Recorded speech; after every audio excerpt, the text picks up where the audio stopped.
캐나다 동부에 있는 토론토에 수족관을 만들 때에 있었던 일입니다. 이 수족관에 다양한 어종을 이렇게 갖다 놓기 위해서 여러 곳에서 이렇게 다양한 어류를 수송해 왔는데,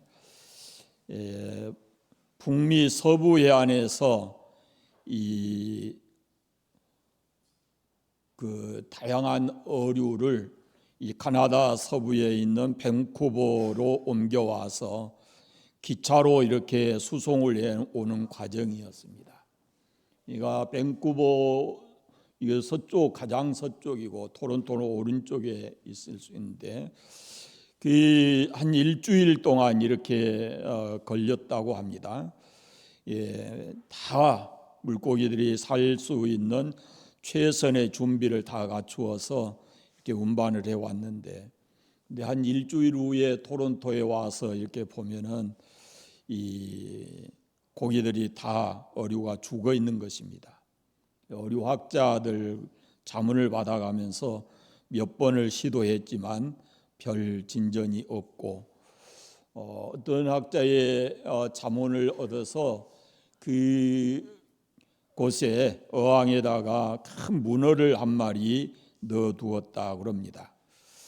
이 어항 속에서 문어가 가만히 있지 않고 슬금슬금 이렇게 기어다니면서 이게 하니까 물고기들이 잠들지 못하고 잠들만 하면 가서 또 건들고 이렇게 돼서 이 놀란 물고기들이 이리저리 쫓기느라고 잠잘 수가 없었다랍니다. 그래서 일주일 후에 이 토론토에 도착해 보니까 물고기들이 다 건강하고 죽지 않고 있더라라는 겁니다.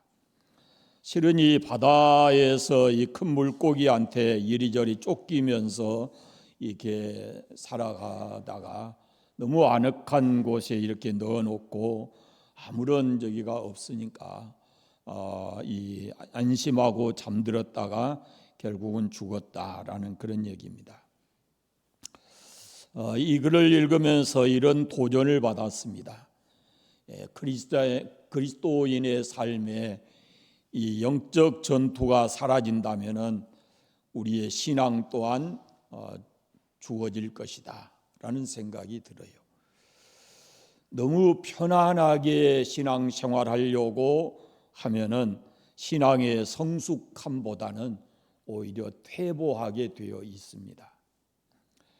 쉬지 않고 말씀 읽고 기도하고 또 봉사하고 이런 삶을 계속해야 하는 것입니다.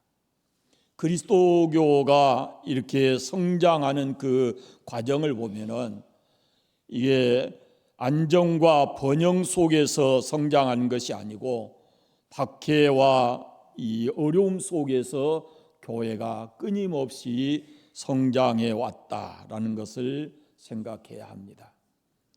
우리 개인의 신앙도 이게 우리가 그런 전투하는 신앙 자세를 갖지 아니하면 우리의 신앙이 퇴보할 수 있고 성숙할 수 없다라는 겁니다.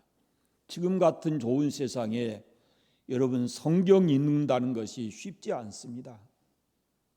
그냥 눈만 뜨면은 얼마든지 볼 것이 많고 또 재미난 것들이 많이 있어요. 그런데 그런 것을 다 접고 성경을 읽고 성경에 메모하고 하는 이것이 쉽지가 않아요. 그러나 우리가 신앙적으로 성숙하고 또 영적인 성장을 가져오기 위해서는 양식인 성경이 없으면 안 돼요.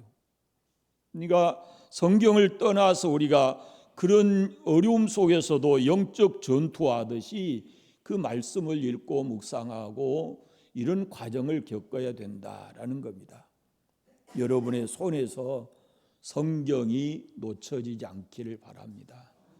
그게 여러분의 신앙의 성숙을 가져오는 것이기 때문이에요. 오늘 말씀은 여호수아가 가나안 땅을 정복하는 과정을 얘기합니다. 가나안에서 오늘 말씀해 보면은 여러 날 동안 쉬지 않고 전쟁했다라고 말씀하고 있어요. 거기에 보면은 18절에 보면 여호수아가 그 모든 왕들과 싸운 지가 오랫동안 이렇게 표현되어 있고, 그러니까 하루아침에 되어진 일이 아닙니다. 여러 날 동안 쉬지 않고 오랫동안 전쟁을 치릅니다.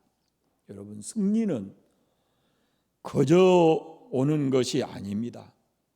신앙적 승리는 부단히 주의 말씀에 순종하고 영적 싸움을 통해서만이 우리에게 주어지는 겁니다. 오랫동안 이렇게 되어 있는데 이것은 기간적으로 보면 우리가 약 7년 어간이 걸려요. 7년. 여호수아는 전쟁의 기간을 요약해서 기록했기 때문에 가나안 정복이 순식간에 이루어지는 것처럼 우리가 생각할 수 있지만, 실제로는 그 가나안 정복하는데 오랜 시간이 걸렸습니다. 그리고 이스라엘 중심의 여호수아가 있었고, 여호수아는 한결같이 하나님 말씀에 순종했습니다. 그러니까 하나님 명령 따라서 끊임없이 그 가나안 원주민과 전쟁을 했고, 그리고 그 땅을 정복하기 위해서는 그저 주어지는 것이 아니었고 전쟁을 통해서 얻어낸 결과물이었다라는 그런 말씀입니다. 여호수아가 그 전쟁을 멈추지 않았습니다. 하나님께로부터 약속받은 땅이었지만은 하나님의 약속이 그저 우리에게 이루어지는 것이 아니고 그 약속을 이루기 위해서 여호수아가 끊임없이 하나님의 약속을 믿고 전투를 했다라는 겁니다. 여러분, 승리는 이렇게 이루어집니다. 하나님께서 우리에게 약속해 주시지만 그 약속이 이루어지기까지는 시간이 걸릴 수도 있고 우리의 노력이 필요할 수도 있습니다. 그분의 약속은 저절로 이루어지는 것이 아닙니다. 잘못 생각하는 사람들이 있는데 하나님의 약속은 그냥 내가 아무것도 하지 않아도 자연적으로 내게 이루어질 것이다, 이렇게 생각하는 것은 이것은 잘못된 생각입니다. 하나님은 약속하셨고 하나님은 홀로 그 일을 이루어내신 것이 아니고 그 약속을 믿고 믿음으로 일하는 사람들과 함께 하나님의 뜻을 이루어 가십니다. 여호수아처럼 오랫동안 하나님을 의지하며 함께 일을 하는 그런 사람들이 믿음으로 승리를 경험할 수가 있습니다.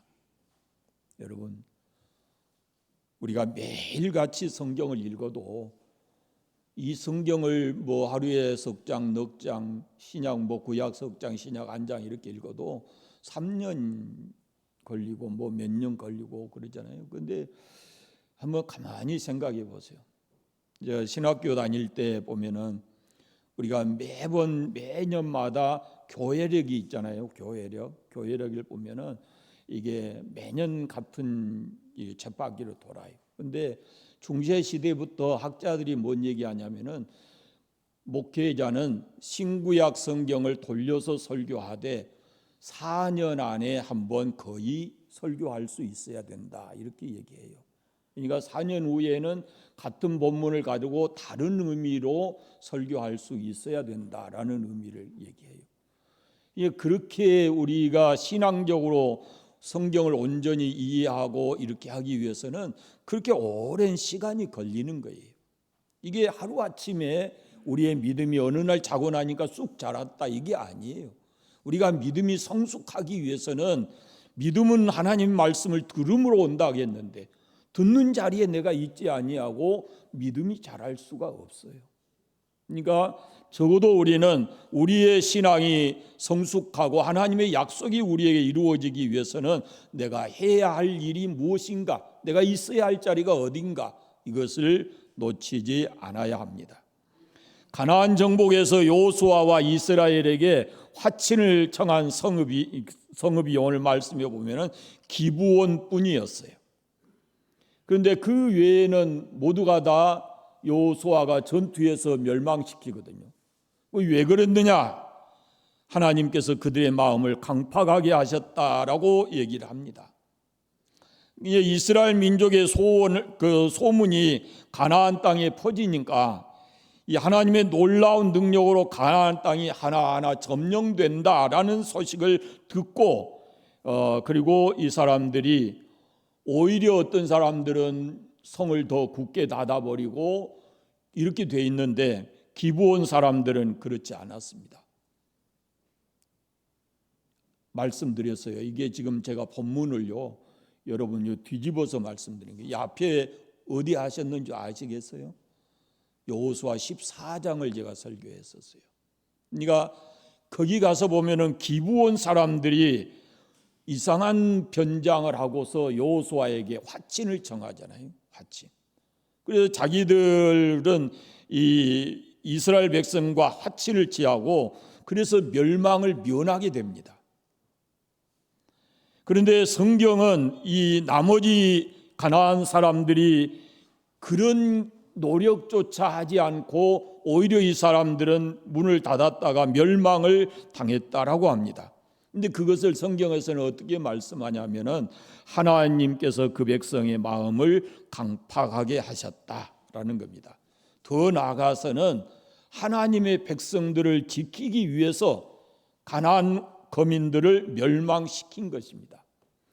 이스라엘 가나안 주민들이 그대로 있는 상태에서 이스라엘을 거기 갖다 놓으면 이스라엘이 금방 그 가나안 원주민들에게 동화돼서 하나님을 경외하는 신앙을 잃어버리기 때문에 그들을 완전히 제거하고 하나님 백성들을 거기에 거하도록 하는 그것이 하나님의 뜻이었습니다.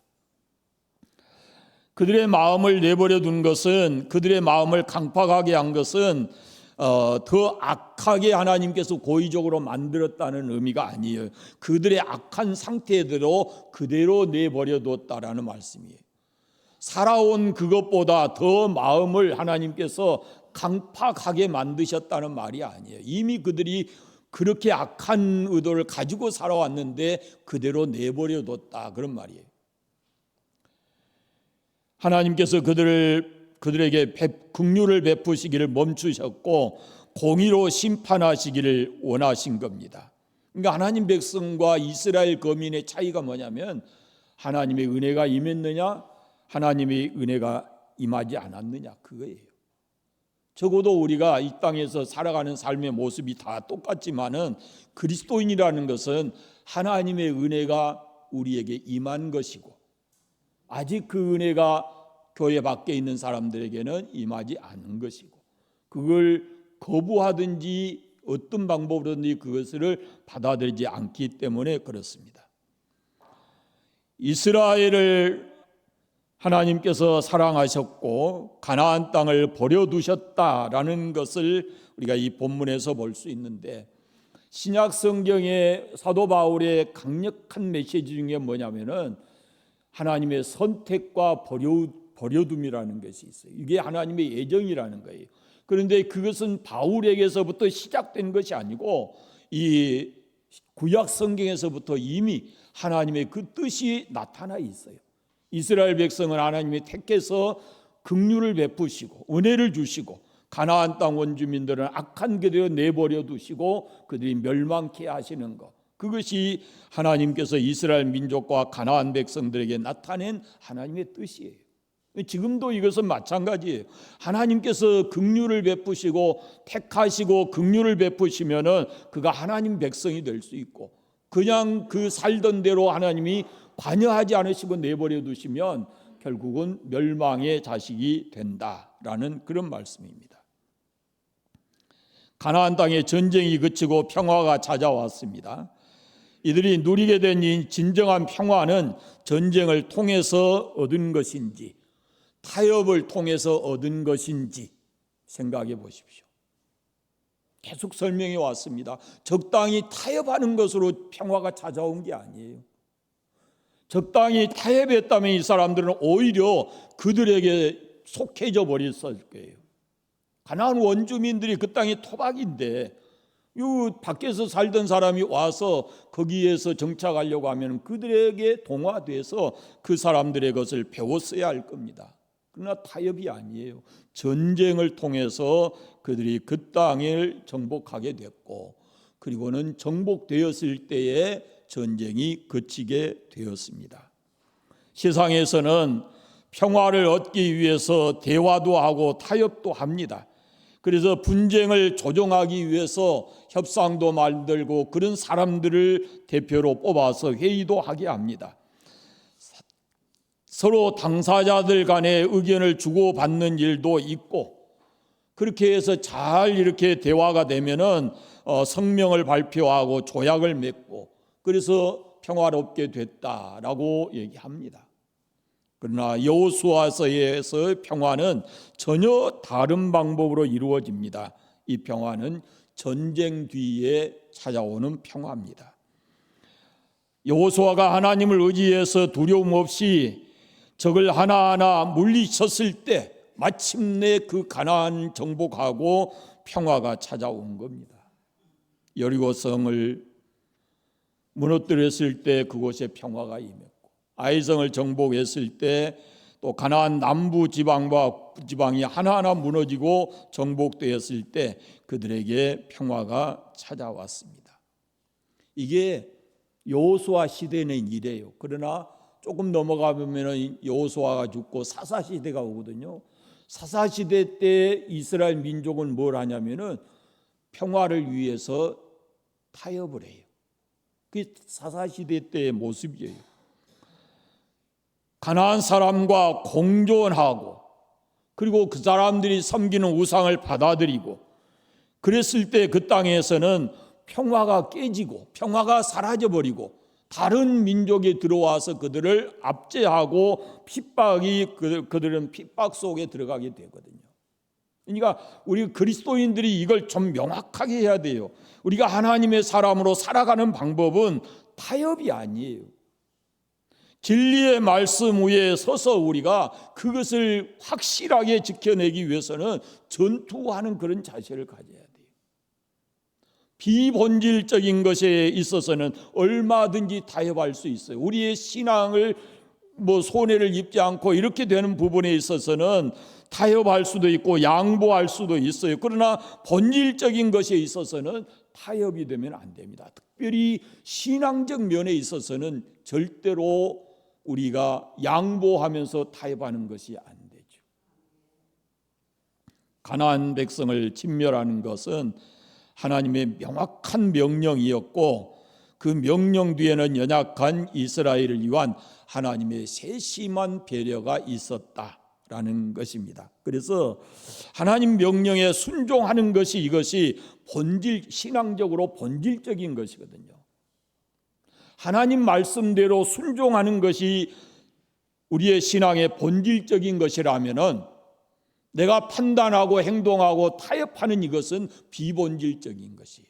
신앙을 말씀을 떠나서 내가 생각하고 타협하는 것은 그건 비본질적인 것이에요. 만약에 신앙의 문제로 그렇게 타협한다 그러면 그거 온전한 신앙을 지켜갈 수가 없다라는 것입니다.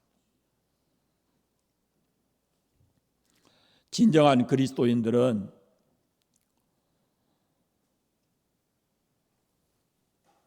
뒷짐 딱 지고 감나무 밑에 들어누워 있는 게 아니에요. 감이 떨어지기를 기다리는 그런 신앙 가지면 안 돼요. 누가 나의 신앙을 성장시켜 줄 것이다, 성숙하게 할, 절대로 그렇지 못해요.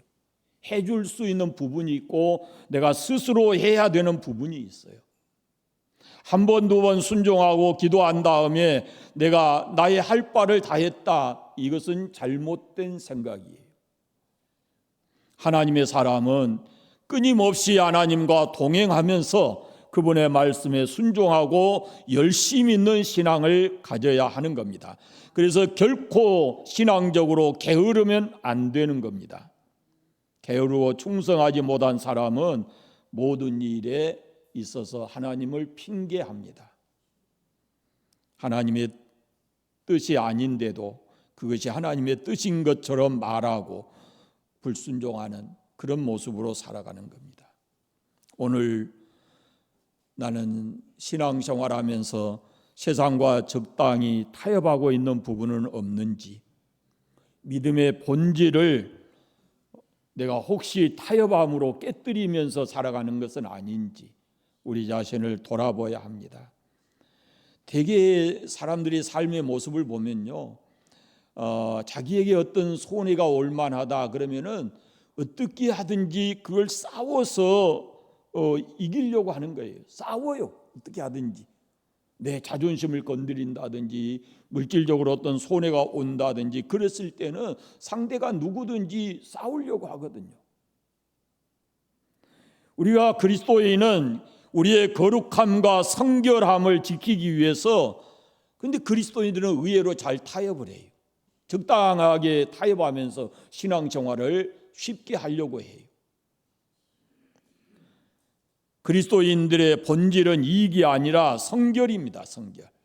돈 몇 푼 때문에, 명예 때문에 우리의 신앙의 본질을 잃어버려서는 안 되는 겁니다. 그것은 영원한 것이 아니기 때문에 순간적인 것으로 바꿔치기 하면 안 되는 겁니다. 그리스도인은 신앙의 성결을 잃어버리면 모든 것을 잃어버리고 맙니다. 그래서 결코 우리는 눈에 보이는 것 때문에 영원한 것과 맞바꾸기를 하면은 안 된다라는 그런 말씀입니다. 신앙적으로, 세상적으로도 그렇지만은요, 특별히 귀한 것일수록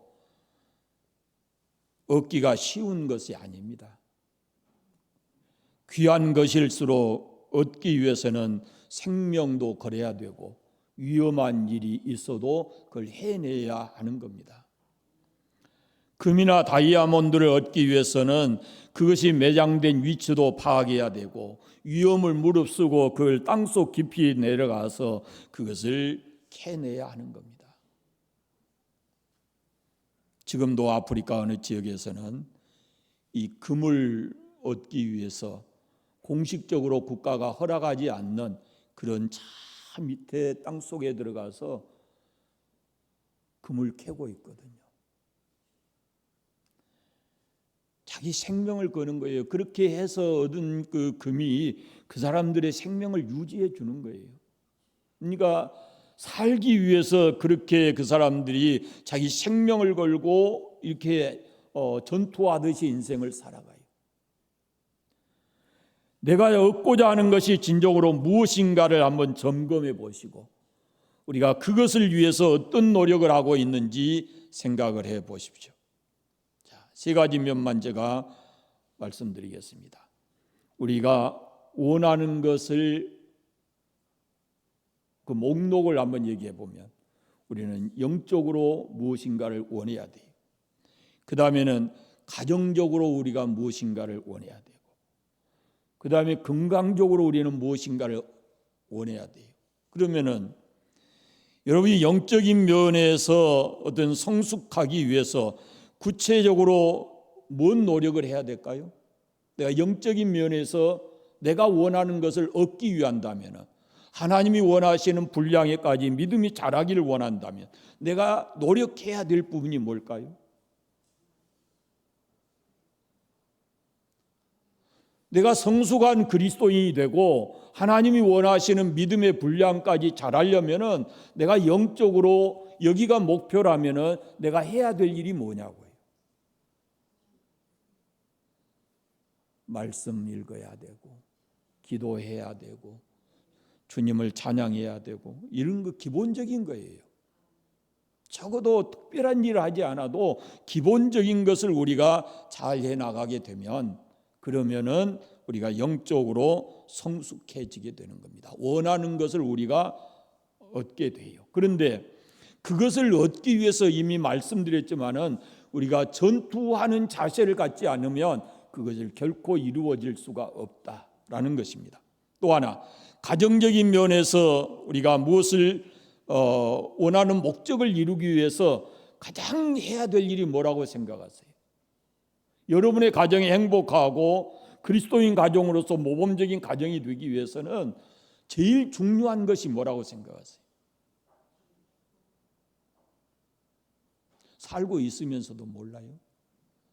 부부간에 제일 중요한 것이 신앙적으로 같은 이런 생각을 가져야 되고, 그다음에 그 더 쉽게 이야기하면 서로 소통이 돼야 되는 거예요. 신앙 영적으로. 한 가지만 더 말씀드릴게요. 우리 모두가 다 건강하기를 우리가 다 목적하고 있잖아요. 목표를 삼고 건강했으면 좋겠다, 그런 소원을 우리가 다 가지고 있습니다. 그러면은 그 건강을 위해서는 내가 무슨 노력을 기울이고 있냐 그 말이죠. 그냥 내가 가만히 있는데도 건강한 거 아니거든요. 건강하기 위해서는 내가 무엇인가를 해야 되거든요. 가나안 땅을 정복하기 위해서는 싸워야 되는 거거든요. 전투에서 이겨야 돼요. 그러면 내가 건강하기 위해서는 나는 어떤 노력을 하고 있느냐 그 말이죠. 건강에 해로운 것을 먹으면서 건강하기를 바라는 것은, 그것은 극히 어리석은 일이거든요.